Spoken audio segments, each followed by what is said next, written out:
Good morning, dear children. Welcome to Pars Online Tutorials. Children, today we are going to start the new chapter of Social Studies. The name of the chapter is the Heat Zones.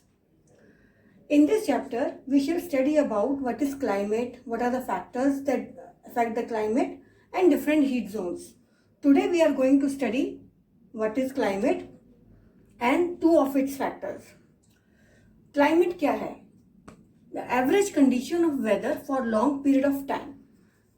किसी भी जगह का जो weather है अगर वो long period of time वैसा ही रहता है उसे क्लाइमेट कहते हैं. अराउंड 30-35 ईयर्स तक वो सेम रहना चाहिए.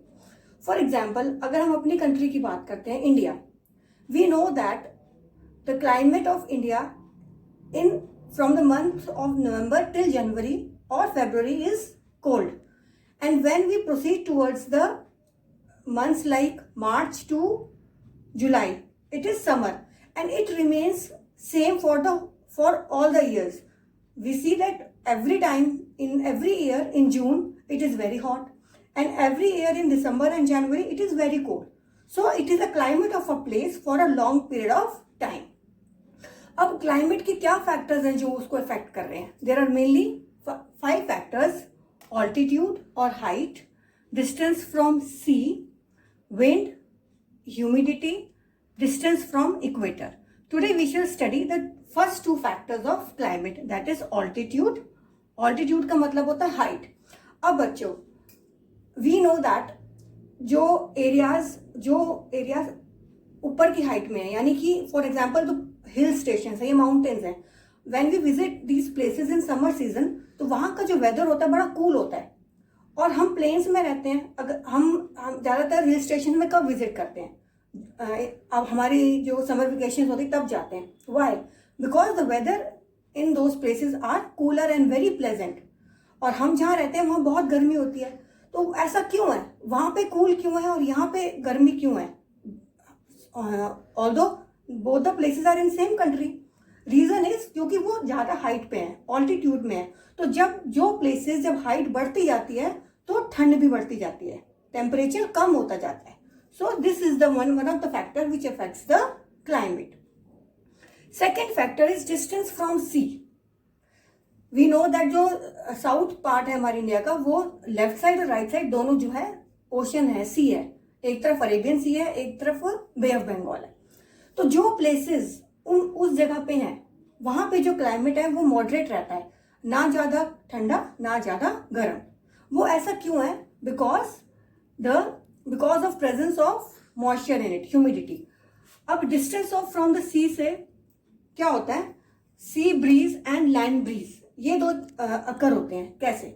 सी ब्रीज क्या है पहले पता होना चाहिए. ब्रीज क्या है? Breeze means a gentle air that moves is called sea breeze. Sea breeze always occur during day time. हमें पता है डे टाइम में सन है. We are talking about the places which are near oceans, coastal areas. जब हम कभी तुम लोग गोवा गए हो या बॉम्बे गए हो, तुम देखते हो कि एक तरफ लैंड है और उसके साथ ही सी स्टार्ट हो रहा है, ओशन स्टार्ट हो रहा है. तो लैंड के ऊपर भी एयर है और सी के ऊपर भी एयर है. बच्चों, जो लैंड होती है वो दिन में गर्म जल्दी होती है और रात में ठंडी भी जल्दी होती है as compare to sea water. तो सन की हीट से क्या होगा? लैंड के ऊपर जो एयर है वो गर्म होगी और उससे क्या होगा? वो गर्म होने की वजह से it will become light and it will move upward, वो ऊपर की तरफ जाएगी. अभी ऊपर की तरफ गई तो ये जगह खाली हो गई.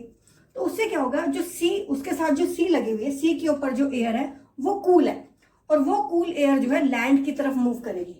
So the cool air that moves from sea to land is called sea breeze and it occurs always on daytime. अब इसका जस्ट अपोजिट है लैंड ब्रीज. लैंड ब्रीज हमेशा होती है नाइट टाइम में. It always occurs in night time when there is moon, there is no sun. अब इसमें उल्टा हो जाएगा. जैसे मैंने तुम्हें पहले बताया कि लैंड गर्म भी जल्दी होती है और ठंडी भी जल्दी होती है. अब जब रात आई तो सन की हीट खत्म हो गई, तो लैंड के ऊपर जो एयर है वो कूल है और as compare to the air above the sea, जो सी के ऊपर एयर है it is warmer as compare to land. तो जो वार्मर एयर होती है वो हमेशा राइज होती है, it moves towards the upward, तो वो ऊपर की तरफ जाएगी. It is hot air. अब जो लैंड की जो कूल एयर है, it will move towards the C.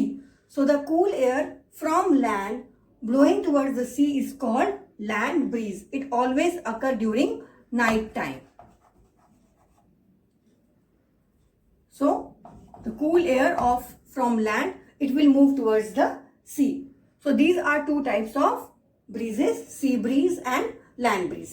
In next tutorial we shall study about the other three factors: wind and humidity and distance from equator. So today we studied what is climate, what are the different factors of climate, and how does altitude and distance from sea affect the climate. Thank you.